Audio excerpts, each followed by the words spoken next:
تم توبہ کرنے والے بنو، میں تمہارے سارے معاف کروں گا۔ یا عبادی الذین اسرفوا علی انفسہم، اے میرے نافرمان بندو آ جاؤ مجھے منا لو، مجھے راضی کر لو۔ من تقرب الی تلقیتہ من بعید، تم مجھے راضی کرنے آؤ، میں آگے بڑھ کے تمہارا استقبال کروں گا۔ کوئی ناراض، میں کسی سے ناراض ہو جاؤں، وہ مجھے منانے آئے تو میں اس کا استقبال کروں گا یا منہ موڑ کے بیٹھوں گا اور اسے سلواتیں سناؤں گا، جلی کٹی سناؤں گا؟ میرا رب کہتا ہے لیاری کا جو مجھے راضی کرنے آتا ہے میں آگے بڑھ کے اس کا استقبال کرتا ہوں۔ میں کہتا ہوں آ جا میرا بندہ، میں تو کب سے تیرے انتظار میں تھا کہ کب توبہ کرے گا اور میں معاف کروں گا، کب توبہ کرے گا اور میں معاف کروں گا۔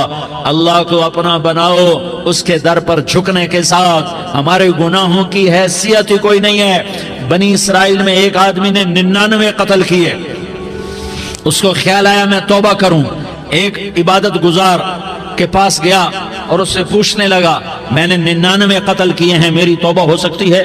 اس نے کہا ہرگز نہیں، تو بڑا ظالم ہے، تیری کوئی توبہ نہیں۔ اس کو غصہ چڑھا، اس نے اسے بھی قتل کر دیا، 100 کر دیے۔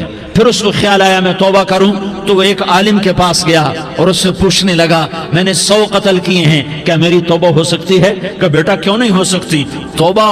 ہائے ہائے ہائے ہائے ہائے، میرا رب ایک مثال دیتا ہے، کہتا میرا بندہ تو اتنے گناہ کر کہ زمین کو بھر دے، اس خلا کو بھر دے، چاند تاروں ستاروں کو بھر دے، اتنے گناہ کر کہ آسمان کی چھت کو لگا دے، زمین سے اٹھا اور آسمان کی چھت کو لگا دے۔ اتنے گناہ کرنے کے بعد صرف ایک دفعہ کہہ دے یا اللہ معافی دے دے تو میں سارے ہی معاف کروں گا، سارے معاف کروں گا، ولا ابالی، اور مجھے کوئی پرواہ نہیں ہوگی۔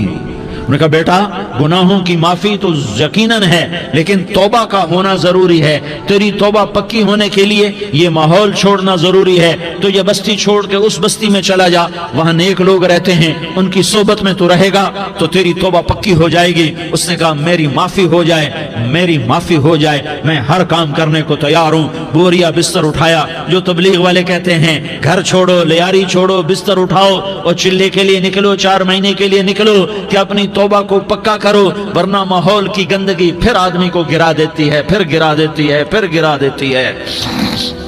وہ نکلا، راستے میں موت آئی، جب موت نے جھٹکا دیا تو اس نے چھلانگ لگائی اس نیک لوگوں کی بس کی طرف، وہ ایسے اس کے ہاتھ اس کے آگے اور پورا جسم ایسے آگے پھیلا ہوا۔ اللہ تعالیٰ نے لیاری والوں کو قصہ سنانا تھا تو دونوں فرشتے بھیج دیے، جنت کا بھی آ گیا، جہنم کا بھی آ گیا۔